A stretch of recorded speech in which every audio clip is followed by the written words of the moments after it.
మీకు జబర్దస్త్లో గొప్ప పేరు లేకపోతే ఒక అద్భుతమైన హైప్ తీసుకొచ్చిన స్కిట్ ప్రత్యేకంగా ఏదైనా ఉందా సార్? అంటే మీకు అలాగైనా ఉంది. అది శకలక్ శంకర్ దగ్గర నేను చాలా స్కిట్లు చేశాను. అప్పుడప్పుడే అలా పైకి ఎదుగుతున్నాను. ఒక స్కిట్ 30-32 నిమిషాలు చేసాము. సంజయ్ గారు ఉండేవారు డైరెక్టర్, సంజీవ్ సార్. అది ఒక జంగిల్ స్కిట్. మేము అడవిలో అన్ని జంతువులు, నేను ఏనుగు, శకలక్ శంకర్ రారాజు సింహం, మా మురళీ గారు ఒక లేడీ పులి, ఒక లేడీ, ఒక తోడేలు, ఒక నక్క, జంతువులు అన్నీ ఉంటాయి. అందులో ఏంటంటే ఆ కాన్సెప్ట్ ఏంటంటే ఎంతసేపు అడవికి రాజు సింహమేనా, ఎరా తోడేలు నువ్వవ్వా, ఎరా జింక నువ్వవ్వా, ఏం పులి ఎంతెంత చార్లు వేసుకోవడం కాదు నువ్వవ్వా అంటే అందరినీ రెచ్చగొట్టేస్తుంటాం. నేనవుతానండి అదే అనేటప్పటికల్లా ఒక దగ్గర ఒక వైబ్రేషన్ వస్తుంది, సింహం వస్తున్నట్టు. అంటే బాడీ మీదే మేకప్లు చేశారు. అది చాలా గొప్ప మేకప్ కూడా. జేఎన్టీయూని తీసుకొచ్చారు మా రాంబాబు గారు, వాళ్ళ సహకారం, వాళ్ళు అందరూ బాగా చేశారు.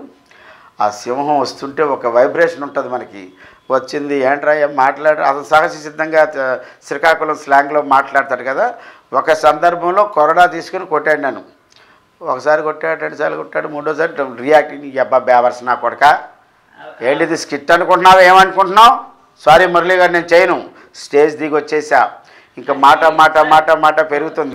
ఇక్కడ మిమ్మల్ని ఇంటరప్ట్ చేస్తున్నాను అనుకోకపోతే, ఇది స్క్రిప్టెడా నిజంగా మీరు ఆ రోజు ఫీల్ అయ్యి అన్నదేనా? లేదు, కాదు, ఇది 100% మేము కావాలని చేసింది.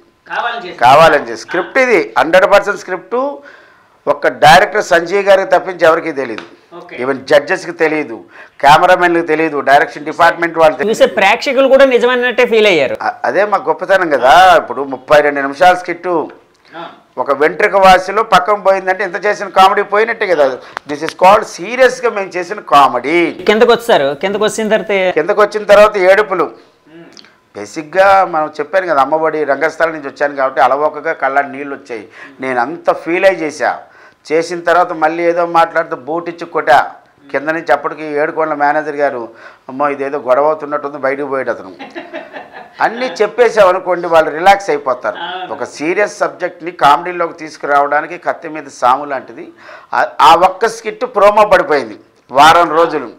ఈ వారం రోజుల్లో అప్పుడు దాకా శకలక్ శంకర్ టీంలో ఒక పెద్ద ఆయనంట ఎవరో ఆ ఒక్క స్కిట్ తర్వాత నా పేరు బయటకు వచ్చింది. ఆ వారం రోజులు మాకు ఎంత టెన్షన్ అంటే, శకలక్ శంకర్ అభిమానులేమో నన్ను తిట్టడం మొదలెట్టారు.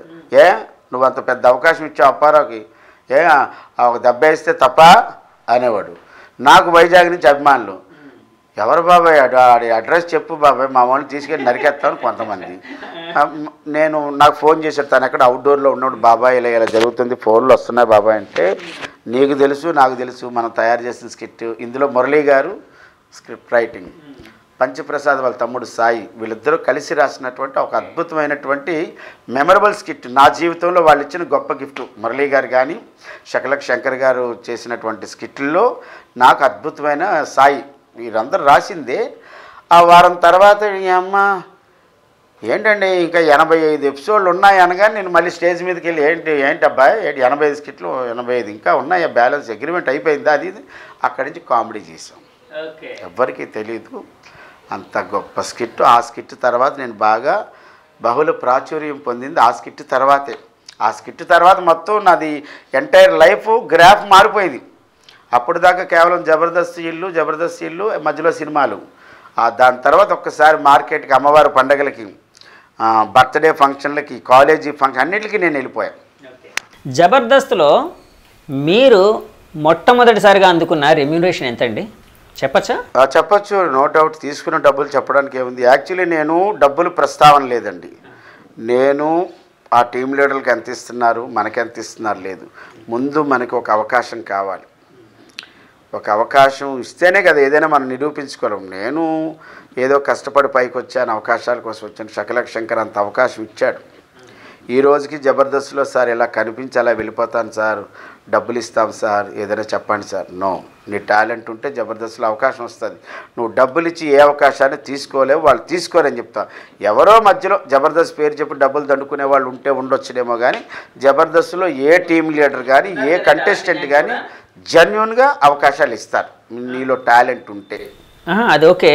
ఇలాగ జబర్దస్త్ పేరు చెప్పి డబ్బులు దండుకునే గ్యాంగులు కూడా కొన్ని ఉన్నాయి కదండి. చాలా మంది ఉన్నారు.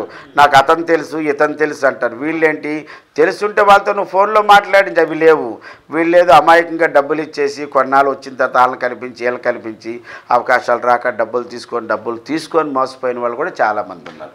వాళ్ళందరూ తస్మాత్ జాగ్రత్త. ఎందుకంటే మీకు ఏదైనా అవకాశం ఉంటే మీరు go and ask directors, go and ask team leaders, that's all. మీకు అలాంటి వాళ్ళు ఎవరైనా తగిలారా సార్? ఎవ్వరు లేదండి. ఒక వ్యక్తి తగిలాడు. ఒకరోజు మిమ్మల్ని పరిచయం చేశారు బాబాయ్ నన్ను ఒకడు. అతని చేతిలో మోసపోయాను, వాడికి 25,000 రూపాయలు ఇచ్చానన్నాడు. అది ఎప్పుడు చెప్పాడు? ముందు నన్ను పరిచయం చేసి అయిపోయింది, నాన్న ఎవరుంటే అవకాశాలు వెతుక్కోండి నాన్న, నా వల్ల కాదు, ఎందుకంటే నేను ఇప్పుడిప్పుడే వస్తున్నానని చెప్పా. ఇంకో షూటింగ్లో కలిస్తే వెంటనే 7 గంటలప్పుడు ఫోన్ మాట్లాడాను, నాన్న ఇది తప్పు, ఇప్పుడే చెప్పాడు, ఆ రోజు మీ ఇద్దరు నన్ను కలిశారు, ఇప్పుడు నా షూటింగ్లో అతను కూడా ఒక ఆర్టిస్ట్గా ఉన్నాడు, నువ్వు 25,000 రూపాయలు తీసుకున్నావంటే ఇది కరెక్ట్ కాదు, ఇమీడియట్గా డబ్బులు అబ్బాయికి ఇచ్చేసే, లేదా నీ ఫోటో అతని దగ్గర ఉందంట, అది యూట్యూబ్లో పెడతాడట, నువ్వు ఇబ్బంది అవుతుందిరా అన్న. 15,000 రూపాయలు ఇచ్చాడు. సరేరా 15,000 ఇచ్చాడు కదా ఎంతో కొంత తీసుకొని చెప్పా. అలా నా జీవితంలో అంటే నన్ను పరిచయం చేసినప్పుడు కూడా ఎవరైనా చెప్పలా, ఇక బాబాయ్ పలానా ఆర్టిస్ట్ అది, అంతేగా చెప్పాలి. తర్వాత అవతల వాడికి ఇవ్వాల్సిన జాగ్రత్తగా చెప్పాను, కొంతలో కొంత డబ్బులు వచ్చాము. సరే సార్, యాక్చువల్గా జబర్దస్త్లో ఫస్ట్ మీరు మనీ మైండెడ్గా అయితే వెళ్ళలేదు, ఒక అవకాశం కోసం ఇప్పుడు చెప్పొచ్చేది ఏంటంటే 6 స్కిట్లు అయిన తర్వాత 15,000 రూపాయలు చకలక్ శంకర్ గారు మురళీ గారి ద్వారా ఇప్పించేవారు. అంటే ఎంత పడింది అప్పుడు స్కిట్కి? 6 మూలు 18 అంటే 2,500 అండి. అంతే. నేను ఏ రోజు డబ్బులు ప్రస్తావనే తీసుకురాలా, నాకు అవకాశం కావాలి, అతను ఏది ఇస్తే అది తీసుకున్నాను తప్పించి నాకు ఇంత ఇవ్వు నాకు అంత ఇవ్వు అన్నలా ఇప్పటికీ నేను అడగల. ఇప్పటికీ కూడా, ఎందుకంటే జబర్దస్త్లో ₹1 వస్తే బయట 100, జబర్దస్త్లో 1000 రూపాయలు వస్తే బయట 1,00,000. నేను అందుకోసం డబ్బులు ప్రస్తావన లేదు. బట్ చాలామంది అంటారు మీరు మనీ మైండెడ్ అంటే, కొన్ని కమర్షియల్గా ఆలోచిస్తా, అన్నీ కమర్షియల్గా ఆలోచించను.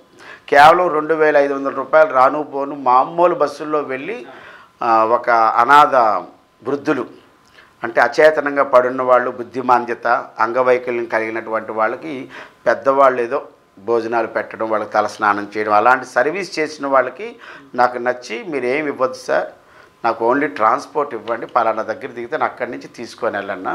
మీ నెంబరు జగదీష్ గారు 2,500 రూపీస్ తీసుకొని వినుకొండకి వెళ్ళి వచ్చా ఈవెంట్స్కి. అది ఈవెంట్ కాదు, వాళ్ళు వృద్ధులకి ఒక కార్యక్రమం పెట్టుకున్నారు, ఆ కార్యక్రమానికి నేను గెస్ట్ అంతే. నన్ను చూడడానికి చాలామంది జనాలు వస్తారు కదా, వెళ్ళారు. లాస్ట్లో ఇగో 2,500 అంటే 2,500 ఇచ్చాడు. సో మంచి అనేది అక్కడ జరుగుతుంది కాబట్టి దాన్ని కొంత మీ తరపు నుంచి ఒక ప్రోత్సాహం లాగా, అంతే కదండి. వాళ్ళు ఏదో సహాయం చేస్తున్నారు, ఎక్కడెక్కడో రోడ్ల మీద పడిపోయిన వాళ్ళని, అచేతనంగా ఉన్న వాళ్ళని, నిర్భాగ్యుల్ని, నిరాశ్రుల్ని తీసుకొచ్చి భోజనం పెడుతున్నాడు దాతల ద్వారా. వాళ్ళకు షెల్టర్ ఇచ్చాడు, పడుకోవడానికి, తాగడానికి నీళ్ళు ఇచ్చాడు, కట్టుకోవడానికి బట్టలు ఇచ్చాడు. ఇన్ని అతను సర్వీస్ చేస్తున్నాడు. అతనికి ఏం పట్టింది, అతని ఉద్యోగం అతను చేసుకోవచ్చు కదా. అలాంటప్పుడు మనవంతు ఏదైనా చేస్తే కొంతమంది దాతలు వస్తారన్న ఉద్దేశంతో కేవలం ట్రాన్స్పోర్ట్ వరకే తీసుకున్నాం. సార్ జబర్దస్త్లో మీరు అందుకున్న బెస్ట్ రెమ్యూనరేషన్ ఎంత సార్? బెస్ట్ రెమ్యూనరేషన్ అంటే 10,000 స్కిట్కి. ఇప్పుడు సార్ అంటే రీసెంట్గా మానేసినప్పటికీ 10,000 తర్వాత అది 7,500కి వచ్చింది. 10,000 ఇంకొక ఆర్టిస్ట్ వచ్చారు, 2,500 తగ్గిస్తే 7,500. ఓహోహో, ఎందుకండి అదే టీమ్ లీడర్కి ఇంత, టీంకి ఇంత అని ఇస్తారో దాన్ని డిస్ట్రిబ్యూట్ చేయాలి కదండి. యాక్చువల్గా జబర్దస్త్లో అంటే చాలాసార్లు వినిపిస్తూ ఉండేది ఏంటంటే సార్, టీమ్ లీడర్లు అంటే వాళ్ళకి ఇస్తారు, మల్లిమల వాళ్ళకి ఇస్తారు డిస్ట్రిబ్యూట్ చేయమని. సో కొంతమందికి ఒక మంచి రెమ్యూనరేషన్ దొరుకుతుంది, కొంతమందికి దొరకదు, ఇట్లాగా అంటే రకరకాల ఆరోపణలు బయట వినిపిస్తూ ఉంటాయి. అందులో నిజం ఎంత సార్? ఇది గ్లామర్ ప్రపంచం. ఇక్కడ గ్లామర్ ఎంత ఉంటుందో రోమర్ అంత ఉంటుంది, దాన్ని నమ్మడానికి వీల్లేదు. ఇంకొకటి ఏంటంటే ప్రతి టీం లీడర్కి ఒకేలా ఉండదు పేమెంట్. ఒక్కొక్క టీం లీడర్కి వాళ్ళ స్థాయిని బట్టి, వాళ్ళకున్న నేమ్ని బట్టి, వాళ్ళకున్న ఫేమ్ని బట్టి, వాళ్ళ స్కిట్కి వచ్చినటువంటి ఇండివిజువల్ రేటింగ్ని బట్టి కూడా డబ్బులు ఇవ్వటమా తగ్గించడం అనేది ఉండదు, ఇవ్వటమే ఉంటుంది. ఆ ఇవ్వటం ఎక్కువ అట్లా ఉంటుంది.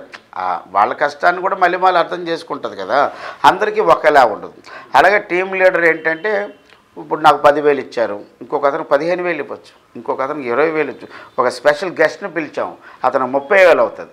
అది ఒక్కోసారి మేనేజ్మెంట్ ఇస్తుంది, ఒక్కోసారి టీమ్ లీడర్ ఇంట్రెస్ట్ని బట్టి కూడా ఉంటుంది. అట్లా ఏమి ఉండదు.